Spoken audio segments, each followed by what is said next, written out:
Hello and welcome to another POV motoring review. Today we have the 2024 INFINITI QX50. I've had this for the last couple of days and have come to really enjoy it, honestly. It is a bit of an older product for INFINITI. In fact, most of INFINITI's lineup is a little long in the tooth at this point. But after the last couple of days with this vehicle, there's really only one way that only one way that shows, and I'll go over that in a little bit. Let's go ahead and start with the exterior. I think it's a very handsome vehicle, like this color as well.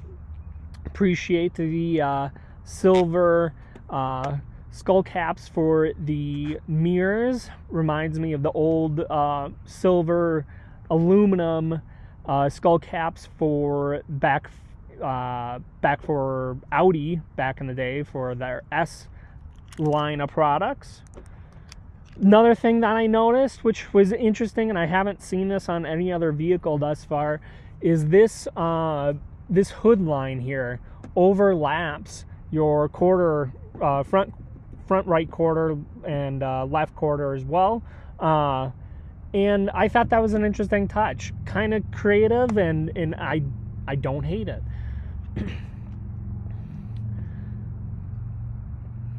Classic INFINITI grille there. Large logo that hosts the radar sensor. And yeah, just overall a very handsome, tasteful vehicle. It's aged pretty darn well, and I think it will continue to age well. Nice gray wheels, like those as well. They made some very nice design choices. Let's go ahead and check out the trunk area here.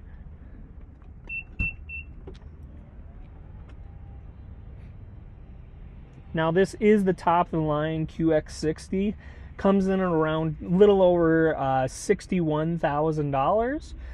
And one thing that you'll see throughout this video is the choice of materials have been very nice.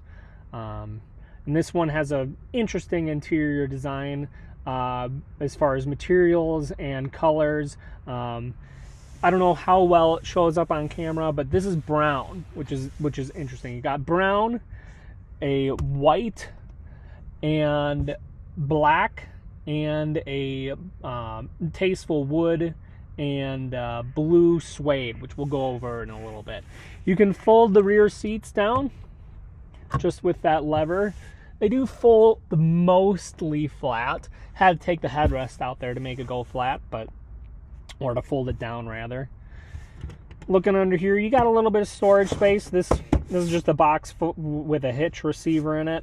And then under here, you got your subwoofer for the Bose stereo sound system. No spare tire. This vehicle does utilize run flats, which I'm not a personal fan of. Mostly because, well, one, they're expensive. Two, they're a little harsher, and three, they cause more road noise, which isn't really needed. Let's go ahead and close this here. Got your fuel cap and a standard fuel filler cap, as well as there's a note that this does take premium fuel. Taking a look back here, and this is getting into those materials that I was talking about earlier.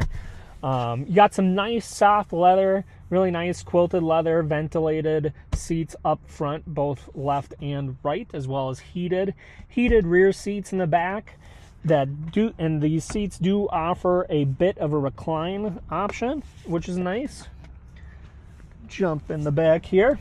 And here's the first part of that, or first blue suede that you would notice. Nice stitching here, different colored stitching, brown and white, and brown leather up top. Got this beautiful wood grain here all around, as well as nice white leather. And I mentioned this in one of my other videos, but I will say that the vehicle does seem very well put together. And the material choices are pretty darn fantastic as well. I haven't heard any rattles or odd noises during the time that I've had this vehicle. Got a adjustment for climate controls, temperature, not fan speed, heated seat buttons, as well as a USB-C and a USB-A, as well as 2 pockets back here, which is nice. And yeah, overall comfortable space, plenty of leg room. I'm 5'8", plenty of knee room there, sitting behind myself, and plenty of headroom, even with this large panoramic roof, which I'll show you in a minute here. Jump up front. Oh, you also have your peasant blockers here. Nice little feature on both sides. Jumping up front. All right, let's go ahead and start it up. Does have an easy entry and exit mode or function where it'll adjust your seat settings every time you turn on the car, and then when you turn it off, it'll adjust to give you more room to enter and exit the vehicle. Give you a little exhaust note here. It's not all that great, to be honest. I wish it was like the Infinitis. Like the Infinitis in the early 2000s that had a very distinctive exhaust note. I really enjoyed that, and you could tell from mile away whenever you start hearing it. And I miss that. I don't know why they got rid of that. Let's see here. All right, you got a traditional gauge cluster analog, which I appreciate. They have not updated to a digital gauge cluster. This is a little bit of an older product. Looking up here, you got a very large panoramic sunroof.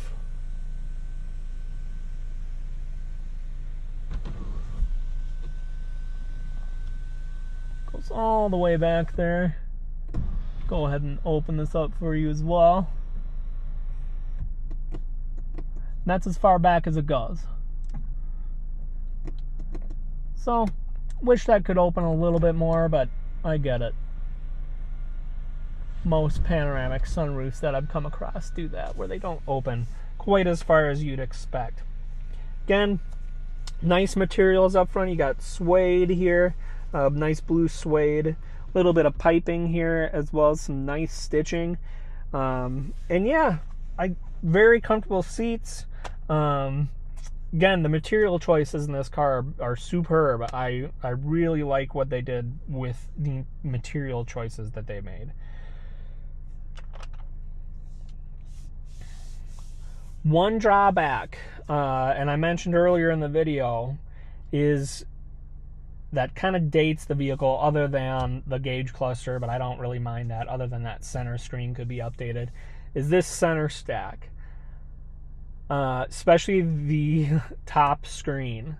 Most of the time it'll show this map, which is not a very high grade screen up top. Let me plug in here. And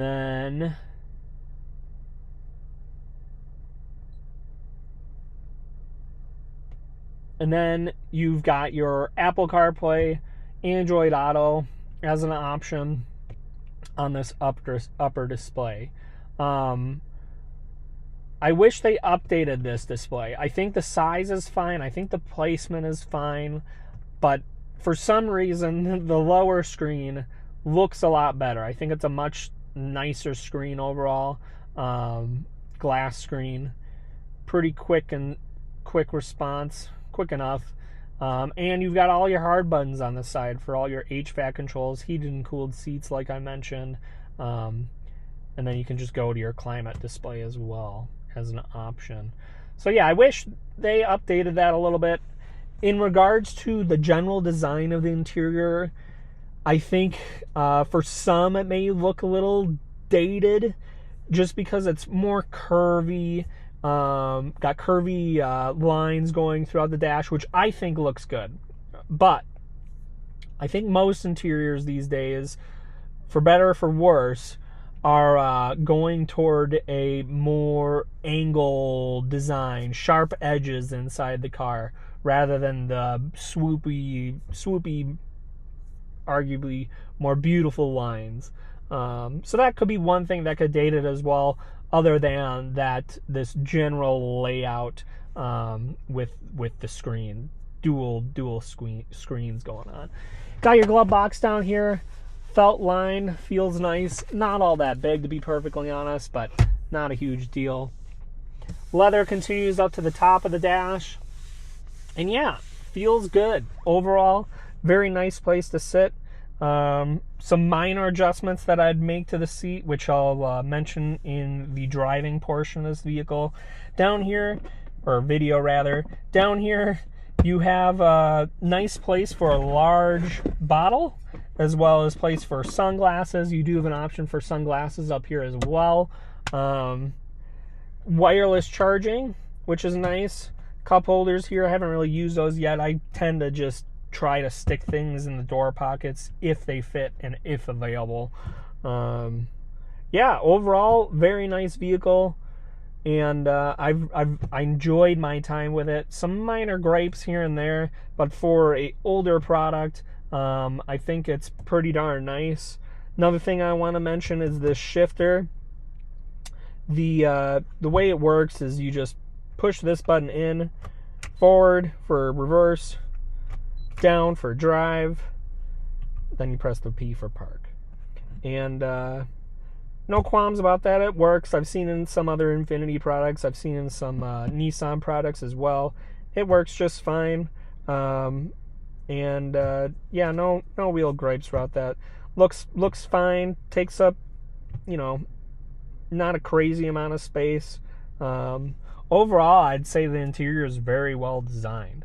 One thing that I forgot to mention when I was talking about the screens here, mostly because I don't use it, is this dial. You can use that to control the upper screen as well.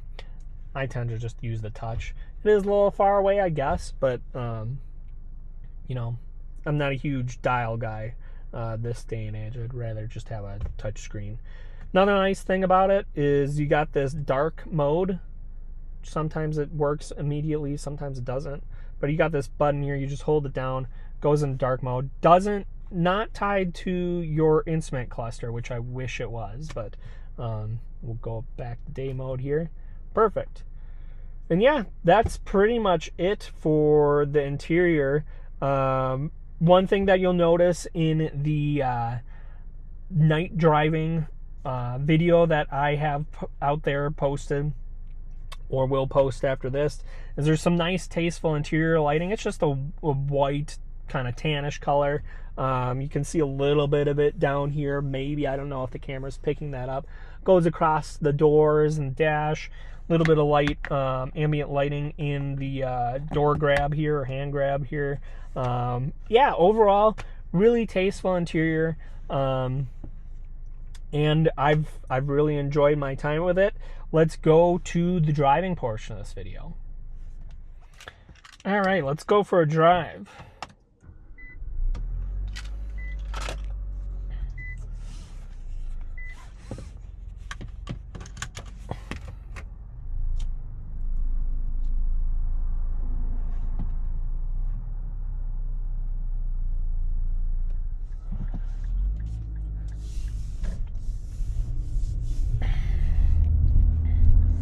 As you can see, I'm returning from my canyon drive, and really the only thing that I noticed that this vehicle, it's not a sporty vehicle really anymore, unlike the FX30 and 45, which at least had that really sporty exhaust note, and at the time Infiniti was really competing well with the Germans.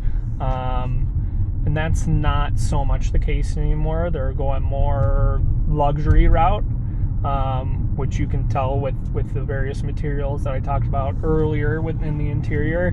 But back to kind of the thing that let it down as far as sporty dynamics, and that's the continuous variable transmission, which you would kind of suspect. It's just really not meant for aggressive, sporty driving, switchbacks, things like that.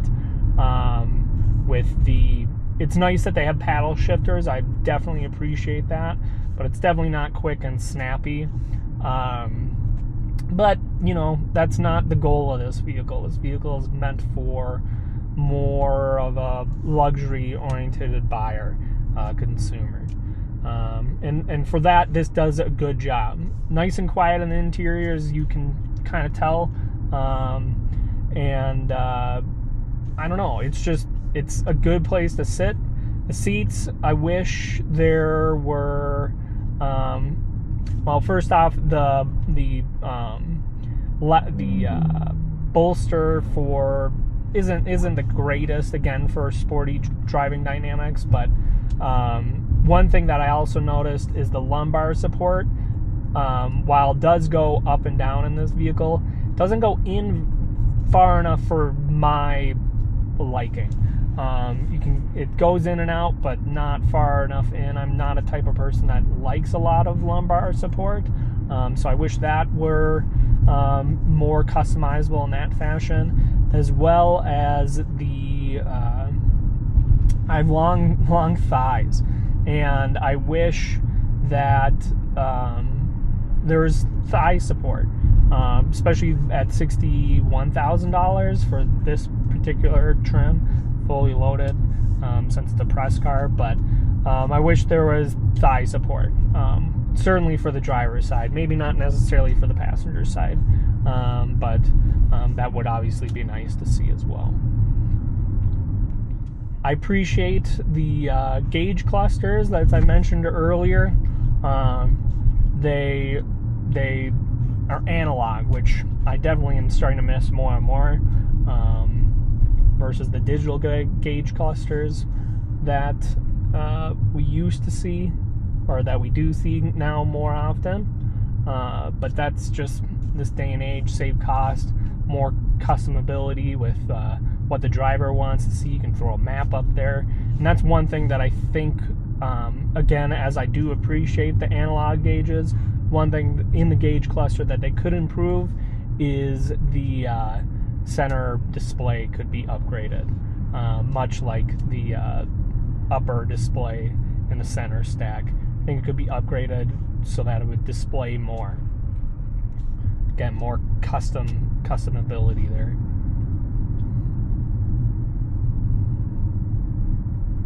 Overall, very nice, smooth ride. I would say it's a little loud, probably because of the run flats that come with this.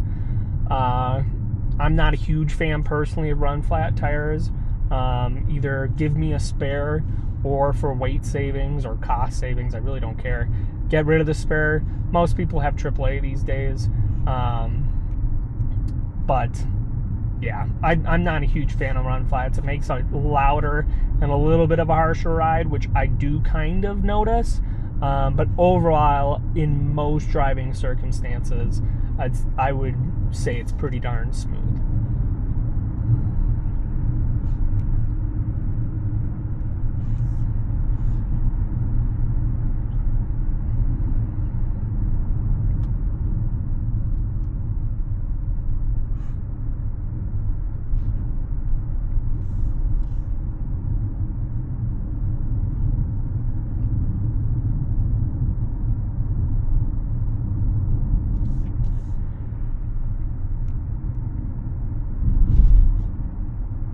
Haven't noticed really any rattles or interior noises. I think the interior is very well put together. When I was driving through the canyon, there was something that made a little bit of noise out back, but I was driving fairly hard, and I think it was on a combination turn and a bump, where the steering was loaded up, and I don't know, a lot of energy there, could have bounced something around. But overall, I would definitely say that this interior is very well built, well put together. Don't hear any rattles or annoying noises like that. I'm very sensitive to those noises, and yeah, I think it's a very well put together interior.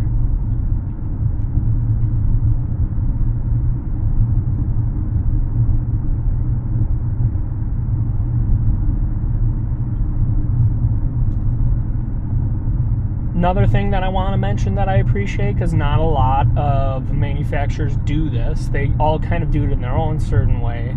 But the auto hold for when you're at a stoplight or stop sign, whenever you come to a stop and you just want the car to hold, I love that feature without keeping your foot on the brake. And this particular vehicle keeps it on every time you turn off the car and come back to it and turn it back on.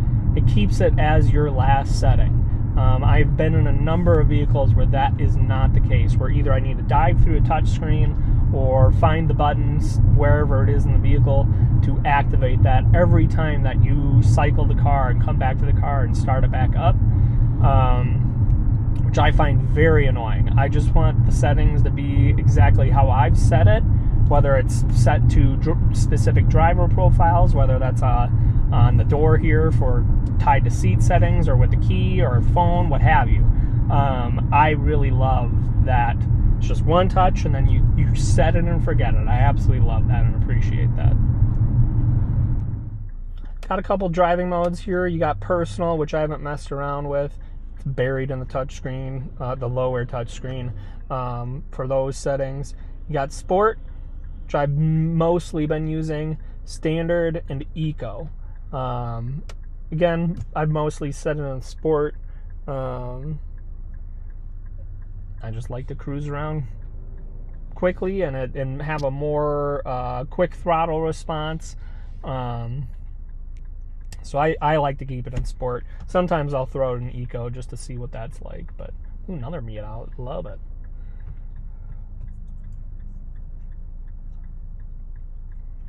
All right, once we get the green here, we'll actually get some use out of this engine. Most of the drive thus far has been under its own momentum going downhill after the canyon cruise, so be able to hear that.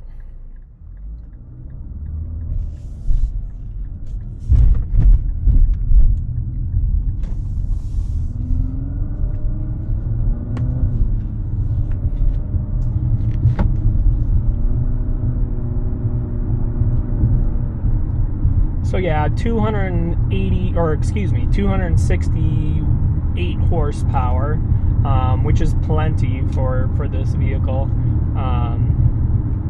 being a more luxurious vehicle. Not a ton of wind noise, little bit of wind noise, not a ton. But yeah, this engine, I wish it had a better exhaust note. That's really my only complaint with the engine itself, and obviously the CVT, it is what it is. Brings out better fuel economy. And